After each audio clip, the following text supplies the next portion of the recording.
So guys, I've been playing a little bit of Star Citizen lately, and I have been both critical and respective to the game. I actually quite like it, but yes, there are a lot of bugs and issues. There is a video coming out, was supposed to be yesterday, that is going to be doing a full report on it, but the game is so big I needed a little extra time.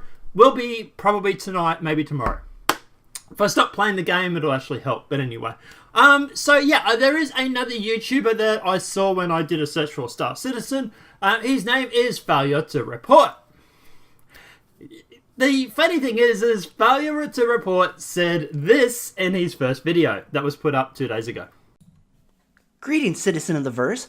Do you have a moment to discuss our Lord and Savior Christ Roberts and his kingdom of which was foretold, Star Citizen 3.2? Yes? Excellent! You won't be disappointed, friend! Alright, ladies and gents. So, 1 week ago, Star Citizen 3.2 left the PTU phase and went to public release. And with this patch, we saw some major changes. Such as the introduction of mining, which is neat. If you'd like to try out this cool new feature, just swing by the RSI website, and you can pledge a gift of $155 for the privilege to break big rocks into little rocks. That's right, this fancy new feature in Star Citizen is paywalled. Oops. If this frustrates you or gets your titties twisted, don't worry though. As the Star Citizen cult will have you know, you can buy all ships in-game with credits earned. Someday. Now, the funny thing is that he got a little bit wrong in this, and to his credit, he did go through and make this video. Greetings, citizens! FailureToReport. I'm going to be going against the namesake for a moment because I wanted to do a quick follow-up to the video I put out today to straighten out a few things. I normally just let the comment section do its own thing at this point because I've kind of spent years debating and posting sources with commenters before, and at this stage in my booming YouTube career, I've kind of learned it's more or less a wasted effort. However, there are a few things I wanted to address. First off, like I said, I am a big boy and I can't admit when I'm wrong. Okay, the next thing I wanted to address is a lot of the fans have been screaming, "You don't need to buy a prospector to do mining in Star Citizen," followed with one of the following. A, they say, "You can borrow somebody else's." Just stop. What you're saying is, I cannot participate in the major mechanic added in 3.2 unless somebody else has bought one with real money and is willing to let me fly around mining with it. So, would you say I cannot log in and go mining at my own discretion without paying $155 for a prospector? Okay then, my point stands. So I'm going to break these points up and do it very quickly, but let's jump into it. So, no, that's actually incorrect. I was flying around last night and I came across a random prospector that was floating in the PTU. This is not the first time I have seen these floating in the PTU. There are crafts, I don't know if this is intentional, if this is a bug or whatnot, but there are crafts throughout the PTU which you can go through and use without having to buy them. They're like they've been just scattered in the universe. If you can find them, you can use them. Look, I get what you're saying, and you are right, yes. But, gee, it's like you brought a game that was in development, and now you're complaining because it's in development. But regardless, no, you can still go through and actually find a prospector if you're lucky enough, and you can actually go through and use it. Me, I just wanted to be a dick and blow it up. So next point. B, you can get on the PTU and use any ships at any time. This isn't true. There's no option to copy an account over to the PTU, and I have the PTU launcher still installed from when I was first wave PTU, and my PTU credentials are not working for logging in. So, that's not a viable workaround. And once again, you failed to report the fact that the PTU is actually up and running. Here's me playing the PTU last night. Here's me playing the PTU the night before. Here is me playing the PTU the night before that. In fact, here is my email I got from them saying, "Welcome to the PTU for the 3.2.1a patch." I don't know why you can't get in on it, and I can. I've only done 1 or 2 PTU tests, so it's not like I'm a veteran or anything along those lines. But at the end of the day, I'm sorry, you are wrong. The PTU is up and running, and presumably I'll be playing it tonight. So, once again, you're wrong. Sorry. Option C, You don't have to do mining right now. If you really can't pay $155 to buy a spaceshipy, just wait until 3.3, because we're hoping to get in-game purchases in 3.3. Okay. Look, we've been hoping to get network bind calling and the Jesus netcode fix since 2.6, and that's been working for us how well?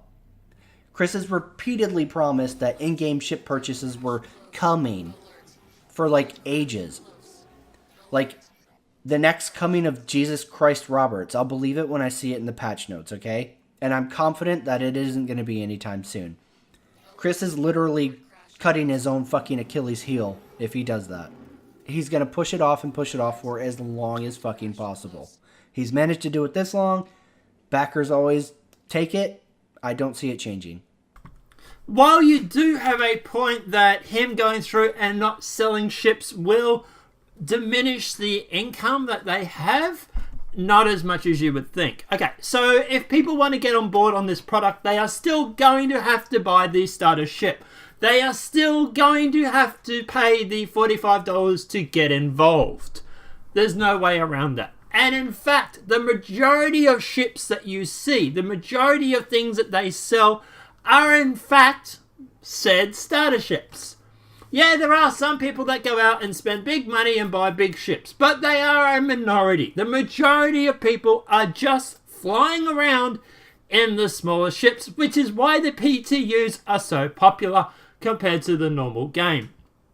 Now, that said, also just because he is selling the starter packs and you can buy the big ships in-game, doesn't actually necessarily mean that people still will not do it. EVE Online, you can still buy cosmetics, you can still buy add-ons and stuff like that. And in fact, I do think that in the future, regardless of 3.3 having or not having the ship sale yard, that he will still sell some of these ships for people that do not want to sit there and grind out the fact that they have to go through and save all this money to buy a single ship. Some people are going to want to go through and buy a ship package because they just don't want to do that hard work. Now, at the end of the day, look, we don't know exactly how much these ships are going to cost in-game currency, but I think it might have been Minion Soldier or Board Gamer, one of the two, who went through and broke this down, and I'll play this for you now. But the default power plant for the Aurora LX is called a Sunflare. This is a size 1 C-grade competition class power plant, and it costs 13,300 United Earth credits. There are 2 shield generators called Tigers. They're also size 1 C-grade competition, and they cost 5,900 each. You have 2 coolers as well. These are called Quick Cool. Again, size 1 C-grade competition class. They're at 3,250 United Earth credits each. And then finally, the Quantum Drive is called the EOS, a size 1 C-grade civilian class Quantum Drive, which costs 12,000 United Earth credits. Now, for weapons, the default loadout on the Aurora LX is 2 Bearing M3 laser repeaters. These are size 1s, which cost 5,150. And then there's a couple of missiles. We have the Strike Force 2, which is a cross-section missile, a size 2 missile. And they only cost 25 each, so totaling 50 there.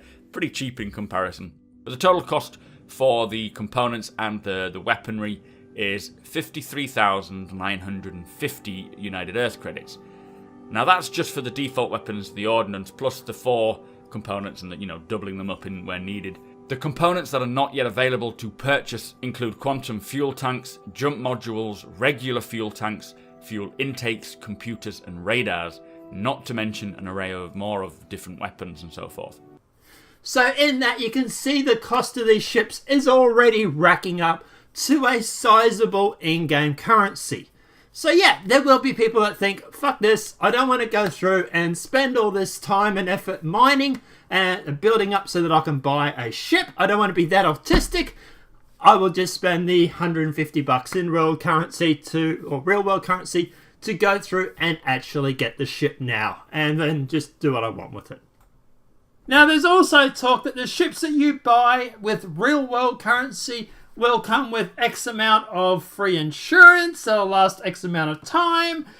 In-game, if you buy the ships in-game, there's also rumours that they won't come with the insurance. You'd have to buy that separately. So I think there will be situations where people will spend real-world currency to buy these ships. instead of having to go through and worry about all this nightmare and headache. Yes, he will have a slight diminish of his investment or his game, but considering they've already made how much money now, I really don't think they care if they lose 20 or 30% of their income, even if it's that high, but regardless. So guys, look, at the end of the day, these are the problems that I've just pointed out. His other video had a few more issues. I don't know if you guys want me to go through and correct the record on that.